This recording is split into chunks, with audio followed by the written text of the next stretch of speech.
जरा बरं मित्रांनो, नमस्कार. मी सुयोग पंडित. जगत रहा, बघत रहा. आज आपण पाहूया, जन्म दिला तू भार वाहिला. मायेचा कृतज्ञ बनायचं एक स्वतःपुरतं स्वप्न. मायेच्या व्याख्या, परीख आणि जाणीवा जाणण्याचे अनेक मार्ग उपलब्ध आहेतच. सन्मार्ग, वाममार्ग तथा तटस्थेतूनही हसत खेळत आणि कधीतरी गोंधळतही माया शोधली जाणली जाते. पण माया काय आहे? ते मोह, माया, पाश कसले आहेत? माया शोधायचे केवळ आध्यात्मिक बैठकीचेच प्रयत्न आहेत का? मग मनाला कुठनं तरी श्रीगणेशा करावाच लागतो. मनाचा श्रीगणेशाही अक्षरानेच खूण म्हणून जास्त नीट ओळखता येतो आणि पुढे सरकवताही येतो.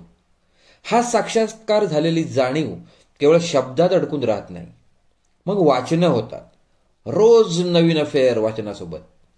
श्रीगणेशा, अरे काय हे वेड, इतकं का वाहायचं एखाद्याच्या प्रेमात, लफड्यात? असले द्वैत प्रश्न कानांवर पडतात. तरीही पुस्तकातनंच वर डोकं काढत, गोड हसत पुन्हा पुस्तकात घुसायचे श्रीगणेशा सुरूच असतात. काळ सरकतो. दृष्टी, चवी आणि गरजांच्या इशाऱ्यावरील वाचनांचाही एक मळा कसला जातो.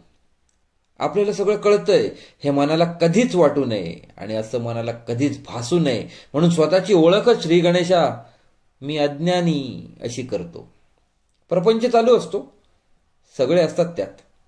वाचनासोबत सगळे वाढत जातात की नाही याची साशंकता असते सुरुवातीला. पण श्रीगणेशा केलेला स्वतःवर, स्वतःच्या अफेअरशी फेअर राहण्याव्यतिरिक्त आणखीन विचार करू नयेच अशा ठिकाणी पोहोचतो. प्रचंड स्वार्थ.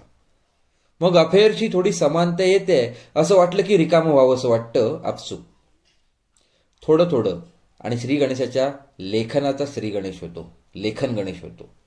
त्याला नेमका सोशल मीडिया हा उच्छृंखल व सवंग म्हणून बदनामी झेलत असलेला एक मंच पोहोचायला आणि पोचवायला सोपा वाटतो.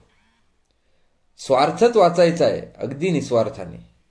वाचन गणेश गणवेशातल्या खिशाचं आणि खिशातलं एकही बोर राखून ठेवायचं नाही आणि ते बोरगिरी स्वच्छपणे थेट मनुष्य मित्रांना वाटायचं ह्याचेच कृती विचार होतात. मग कृतज्ञ, कृतघ्न, तज्ज्ञ, अडाणी, योगी, सुयोगी सगळे श्रीगणेशाचा श्रीगणेश करतात.